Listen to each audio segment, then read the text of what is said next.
I'm Aazelia, and this is my co-host Nurin. We are from Venturous PR, a student-led PR agency at Taylor's University. We focus on startups and SMEs and represent Taylor's University School of Media and Communication. Thank you so much for joining us today, Professor Said Bani.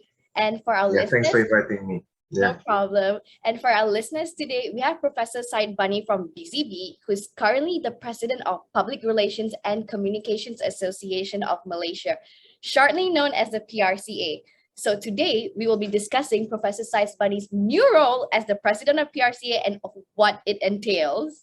Professor Said Bani, we wanted to let you know that we're so excited to have you on our podcast, and thank you for joining us today. We also know that you have a really busy schedule, so we really appreciate you taking your time to chat with us. Anyways, we have so much to ask and so much to learn from you. So for our viewers, why don't we just dive right in? So our first question for Professor Bani, as the president, can you please tell us a little bit more about the PRCA, especially for our viewers who haven't heard about this association? Okay, PRCA was established quite some time ago, about 17 years ago. Basically, it was set up as the Public Relations Consultants Association of Malaysia. PRCA there's also PRCAs in Australia, in UK, Asia Pacific, and whatnot. So Malaysia was set up as Public Relations Consultants Association, meaning the members were basically consultants who are practicing public relations. But over the years, we realized that public relations practitioners should also involve in-house practitioners. In-house practitioners are also play an important role in enhancing the public relations in the country. Just in case some of you cannot tell the difference between in-house practitioners and consultants, in-house practitioners are people who work with the PR units or PR public relations divisions in companies, organizations, or even ministries, or even government public sector. Now, we realized that the role of in-house practitioners also needs to be recognized, and we need to all come together to create a level of standards for public relations practitioners. That's true. So we brought in, we opened the Consultants Association and we changed it to Public Relations Communications Association of Malaysia, which means that PR practitioners in-house can also now be involved in the association. So the role is to bring together all practitioners.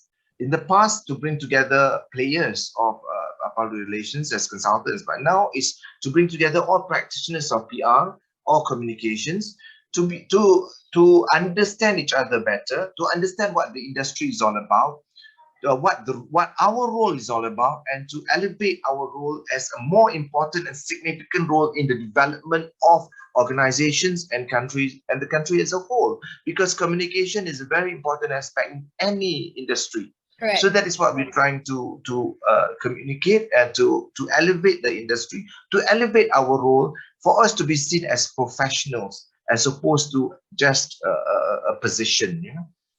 So what PRCA does is basically we bring together all these practitioners. We discuss issues or matters that are of significance to the practitioners, and how we can together develop and elevate the level of the industry and even the association itself. So what you're trying to say is your role as the PRCA president is basically bringing all of these people together and leading discussions and making decisions to tackle issues within the industry. Is that what your job entails? Not my role. The role is always the PRCA's role.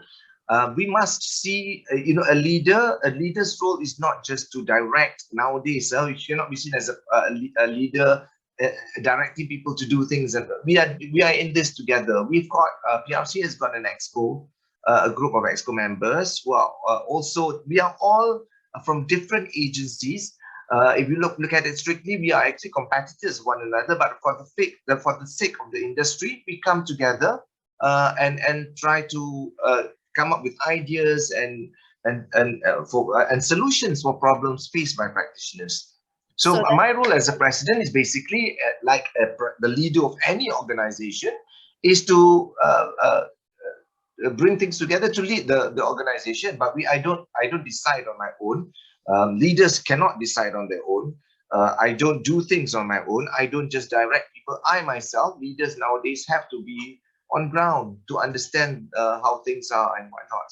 So we decide as a committee. So it's more like a democratic environment in a way. Yeah. Yeah, that makes sense. Mm. Okay. Nurin, do you have anything to We're add? we're already learning so much, but can you also tell us, as a president of the PRCA, what can you comment on the quality of Malaysian PR practitioners, especially when compared to practitioners overseas? Actually, I have to say we are underrated.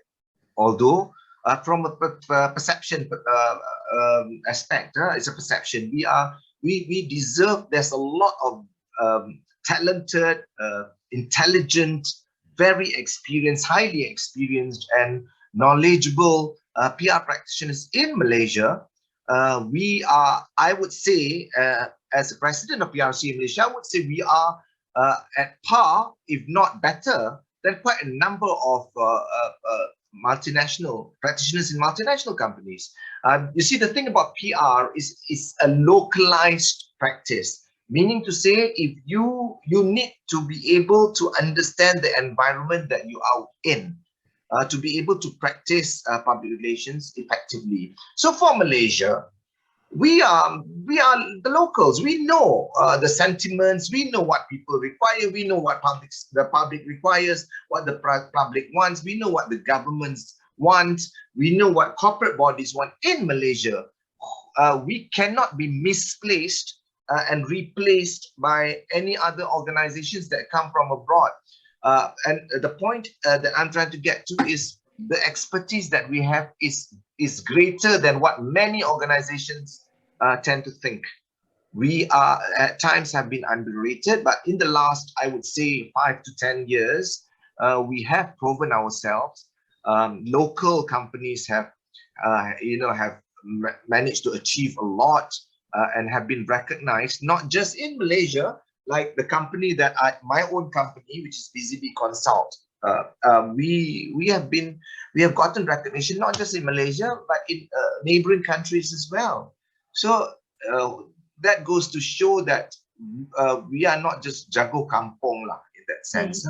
So basically, the multinationals that come into, we've given them the run for their money. We've been also we are starting to get recognized, but I feel that we need to get recognized more. The perception that foreign people or foreign organizations are better need to be eradicated. We need to get rid of that. Yes, that is. You have to look inwards. Yeah. And you can see that from you see a lot of the PR material that comes out here is more personal and more localized, so people can look at it and can relate. It's more relatable in Malaysia. Yes. And even if there are multinationals who have been here, let's say for 2 decades, there are expatriates who live here for many years, and they believe they understand what the local sentiments are. Perhaps they do to an extent, but I don't think it can trump any of what we locals know. People can come here and judge based on things that they see in the last 10 years, but they don't feel what we feel. They don't know what we go through to get where we are. So it's a lifelong thing. It's not just a periodic thing that makes you suddenly makes you all the wiser. Of course, there's a difference. Yeah, being a local and an international foreigner. Yeah, you see, we were to, for example, if I have clients abroad in Europe or in Middle East, if I want to do PR work there, as and when on ad hoc or project basis, I don't get cooperation that MNCs get from this country. We have to spend money to do PR work abroad, to get help from PR companies abroad in other countries. We have to spend money. We have to We have to, we have to do media buying, for example. We have to pay them. We can't penetrate as easily as they can penetrate when they come here. Is there a reason as to why it's like that? It's to an extent, it's how we are, Malaysians. Basically, first of all, we've got this generally a perception that foreigners are, or Westerners, mostly Westerners are better. But as I said, that's an old thing, an old school thing, which is moving towards, it's improving, it's getting better and whatnot. The other thing is that, okay, for example, this thing about being able to converse, sometimes people may be very good at, they may know a subject matter very well, but their inability to converse, not in PR generally, inability to converse, especially in English, but they are intelligent, they are bright, they can do a lot of things, but that is in itself is already I would say hindrance or a negative thing that people often look at, it's a perception. But for PR, of course, the ability to converse is very, very important. I'm just talking about the perception. So just because you can speak English better, or no, I wouldn't say better. Just the perception of being able to converse in English. Yeah. Because sometimes Masales also may not be better in terms of English. Yeah, they can always beat around the bush instead of getting straight to the point. That's something that you mean, right? Yeah. Yeah. So that being said, can you give us more advice and tips on how to become an excellent PR practitioner? There's a lot. Being a practicing PR is gone are the days where people think PR is basically guest relations. This PR thing, many years ago, people look at PR as a guest relations in hotels, customer relations and whatnot. PR is much wider than that. First of all, you need to be able to be committed. You can't just PR is not just about drafting press releases. PR is not just about talking to coming up with a what do you call that, briefing for the media and whatnot. PR is much wider than that. You need to be a subject matter expert, to learn to be a subject matter expert in the subject matter that you are dealing with. So what does that entail? That entails research. You need to be able to do your research well. You need to be able to put in the hard work to know your subject matter in any aspect of, I wouldn't say PR only, in any aspect of marketing or communications. You need to know your product. So for PR, knowing your product means you do your research, you know the subject matter, you know your client, your client well, and you know your client's product well. That's one. Research is very important. Second, you must practice. You must read. You must be rajin to read. You can't just hope everything will be fed to you and then you just draft whatever based on whatever information that you are given. No, you must do your research. You must practice your writing skills. And you must have that exposure. So basically, the in and outs. It's very important to know the in and outs of everything before you produce something. Correct. Yeah. And then that's just the foundation. That's just the foundation. Then you must learn. Okay, when at university you learn quite a number of academic stuff. You must be able to then relate whatever you've learned at university to the workplace. That's why I work closely with Taylor's University and some other universities to try to bridge the gap between academics and what is required in the workforce or by the workforce. So that's very, very important. So you need to be able to relate. Just because whatever you learn at university, you come to the workplace, you think that's not relevant. They are relevant, but you need to be able to relate that and apply that to the work front. So besides research and all that, right? What skills should aspiring PR practitioners improve on before we enter the industries, especially for our viewers here that are watching? What's important for PR practitioners is basically that ability to do your research and do it well. Secondly, your writing skills. You really need to improve on your writing skills. Writing skills is there's certain documents that you work on, for example, press release or a speech or even an article. The formats are different, but the very foundation of a document is the same for all types of documents, which you need introduction. Even when you write a letter, you need to have introduction, you need to have the body, you need to have a conclusion.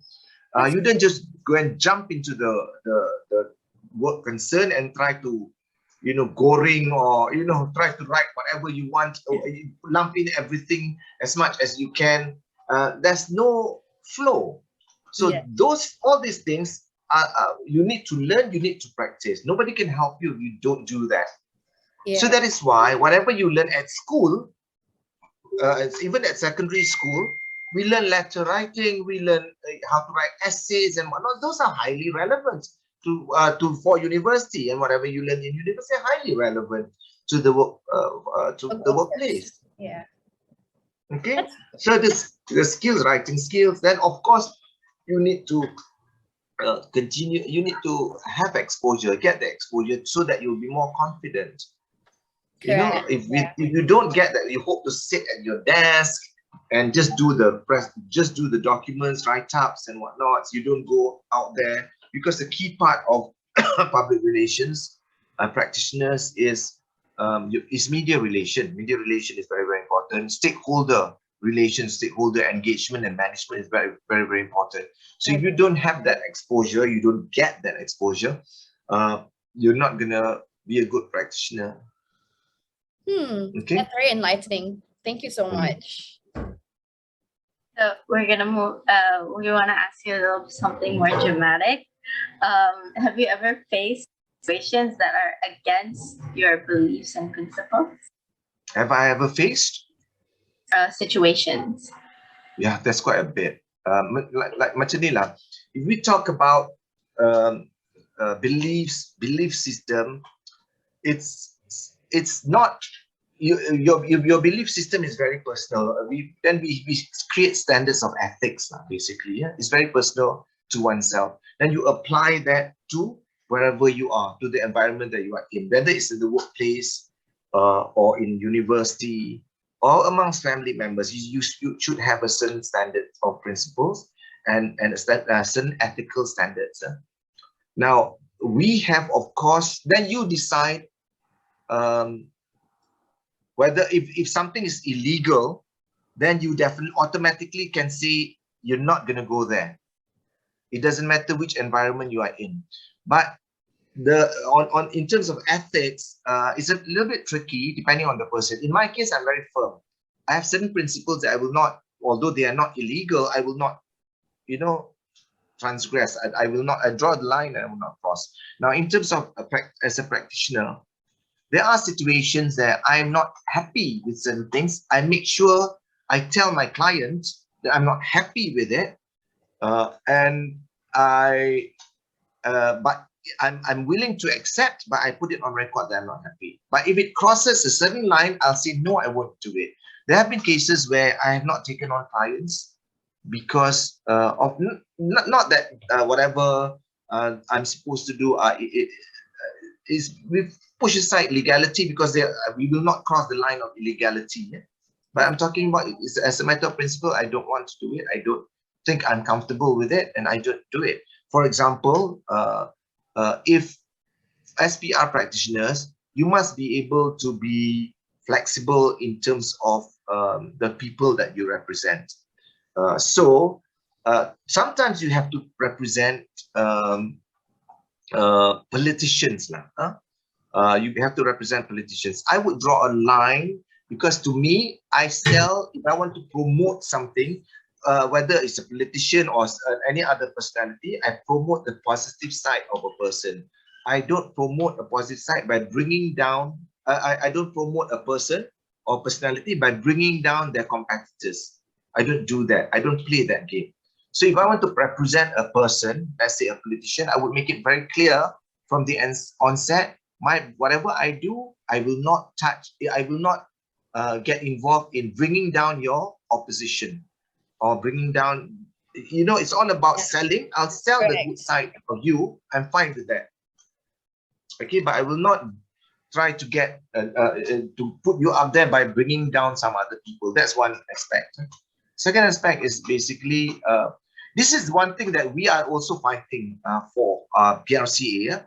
The taking for granted of practitioners. For example, years ago, if you want companies to pitch for a job, an organization wants companies to pitch for a job, they will have to pay pitching fee. Pitching fee means when we submit it, because proposal is hard work, we have to put so much research in and whatnot. And we submit, and if we are shortlisted, we would be paid for our effort if we are not chosen. So those who are shortlisted will be paid a pitching fee, and those the party that is chosen will not be paid, so they will get the job. Yeah, but nowadays, and when you invite people, you don't invite so many agencies. You will have to do your homework in the background and identify which agency is suitable for you. So you only invite a handful. But nowadays, there are many organizations who invite a vast number of agencies, and that wastes a lot of time when you have one position only. You are too lazy to do your homework, so you just throw the net and catch everybody, and then you waste everybody's time knowing that you only have one position. So this is back why I brought this up, because it's also an ethical thing. So that is why when we talk about PRCA, it's not just about remember I was saying just now about it is what we do is to improve condition or elevate the level of the industry and to help practitioners. So this is something that potential clients need to avoid. Basically, they've got to start. We need to also educate them. They have to start avoiding practices like this, because it's unfair for practitioners. Of course, I agree. As for in-house practitioners, important aspect is we need companies or organizations to recognize the importance of this public relations role in-house, because normally there's a lot of organizations, the in-house department are just the last resort sort of department. You want to do something crops up, you just ask the PR team to do press releases, to manage the issue and whatnot. But to me, or to us, this PR role is very important. They should be involved in potential issues from the onset, so that they can help manage it before it becomes a crisis scenario. So this is another aspect that we need to educate in this context, being corporate bodies or organizations, to recognize the importance of PR practitioners. Yeah, that's very, very true what you're saying. And I hope that everyone keeps this in mind, the ethics and etiquettes of what the PR professionals. We've got a long way to go, actually. Yeah. As Aazelia, we've got a long way to go. But because it's not just Malaysia. Whenever I talk about a scenario in Malaysia, I've got to emphasize that Malaysia is not so bad. Like many other people, everything is wrong about Malaysia. It's not so bad. It's basically what I'm highlighting are the things that we can improve on, because there are many other countries who are worse than we are. So these are things that we can improve on. So let's move on to the next question. I want to ask you, how do you keep both your clients and media happy? How do you balance that out? It's about relationship. First of all, two things: delivery, what you deliver, and two, relationship. In terms of the clients, you need to be proactive. You don't just do things. Your clients, for us consultants, is organizations. But for in-house practitioners, the clients are other departments or the CEO. You see, you must view it like that, because if an in-house practitioner, they deliver for the other departments or for their CEO. So those are the clients of in-house practitioners. Yeah. But for us, we need to be able first to be proactive. We cannot just wait for things to happen and then react.